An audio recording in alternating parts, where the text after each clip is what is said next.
ஆண்டவராகிய இயேசு கிறிஸ்துவின் நாமத்தினாலே உங்கள் அனைவரையும் வாழ்த்துகின்றேன். இந்த வீடியோ வழியாக ஒரு சிறிய சத்தியத்தை உங்கள் மத்தியிலே பகிர்ந்து கொள்ள விரும்புகின்றேன். பலருக்கு கிறிஸ்துவிடம் நெருங்குவதற்கு ஆசை உண்டு. கிறிஸ்துவோடு இணைந்து பணியாற்றுவதற்கு ஆசை உண்டு.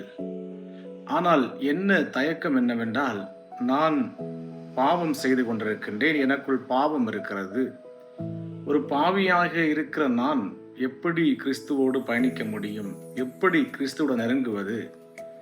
எனவே நமக்குள் நாமே சிந்தித்துக் கொள்கின்றோம். எப்படி என்று சொன்னால், கொஞ்சம் கொஞ்சமாக என்னுடைய பாவத்தை விட்ட பிறகு, கொஞ்சம் கொஞ்சமாக இந்த பாவத்துக்குள் முழுவதுமாய் வெளிவந்த பிறகு நான் கிறிஸ்துவோடு இணைந்து பணியாற்றுவேன், அல்லது கிறிஸ்துவோடு நெருங்கி கிறிஸ்துவோடு இணைந்து பயணிப்பேன் என்கின்ற ஒரு எண்ணத்தை உருவாக்கிக் கொள்கின்றோம்.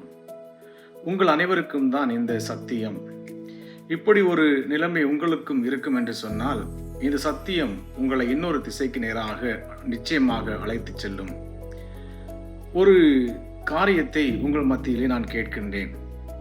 ஒரு மருத்துவர் இருக்கிறார் என்று வைத்துக் கொள்ளுங்கள். நமக்கு நோய் இருக்கிறது. மருத்துவரிடம் சென்று நோயை தீர்ப்புவதற்கு நாம் முயற்சி செய்வோமா?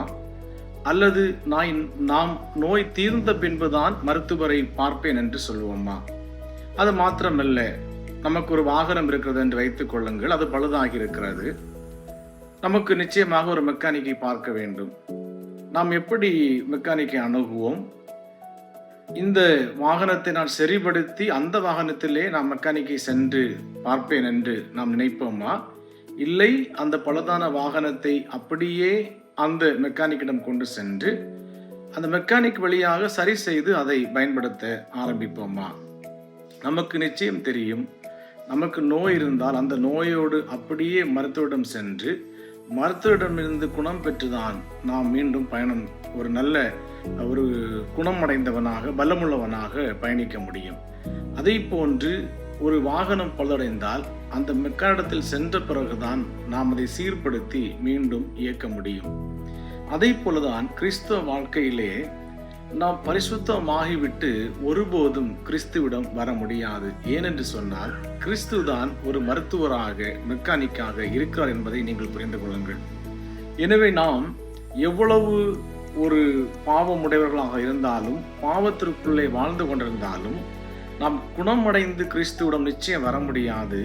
ஆனால் இயேசு கிறிஸ்துவிடம் வந்து நாம் குணப்பட முடியும். எனவே நாம் செய்ய வேண்டியது ஒரே ஒரு காரியம்தான். எப்படி நாம் இருக்கிறோமோ அப்படியே நாம் இயேசு கிறிஸ்துவிடம் வந்து, ஆண்டவரை, என்ன நிலைமையில் நான் உம்மிடத்தில் வந்திருக்கின்றேன், எனக்குள் இந்த பாவ சுபாவங்கள் அடிமைத்தனங்கள் இருக்கிறது, அப்படியே நீர் என்னை ஏற்றுக்கொள்வீர் என்று நான் நம்புகின்றேன், அப்படி நீங்கள் வருவீர்கள் என்று சொன்னால், அதற்கு பிறகு ஆண்டவராகிய இயேசு கிறிஸ்து நிச்சயம் உங்களை சீர்படுத்தி குணப்படுத்தி அவர் நீதியின் பாதையிலே அழைத்து செல்வார். எனவே எனக்குள் பாவம் இருக்கிறது, சுபாவம் இருக்கிறது, அடிமைத்தனம் இருக்கிறது என்று காலதாமதத்தை ஏற்படுத்தி இயேசுவிடம் வருவதற்கு நாட்களை கடத்தி கொண்டிருக்காமல் இருக்கிற நிலைமையிலே நீங்கள் இயேசு கிறிஸ்துவிடம் வாருங்கள், வந்து குணப்பட்டு கடந்து செல்லுங்கள். அது மாத்திரமே சாத்தியம். நிச்சயமாக நாம் குணப்பட்டு இயேசுவிடம் வர முடியாது. மெய்யான வைத்தியராகிய இயேசுவிடம் வந்துதான் நாம் குணப்பட்டு செல்ல முடியும். இதை மனதில் வைத்துக் கொள்ளுங்கள். ஆண்டவர் உங்களை நிச்சயமாக ஆசீர்வதிப்பாராக. ஆமேன்.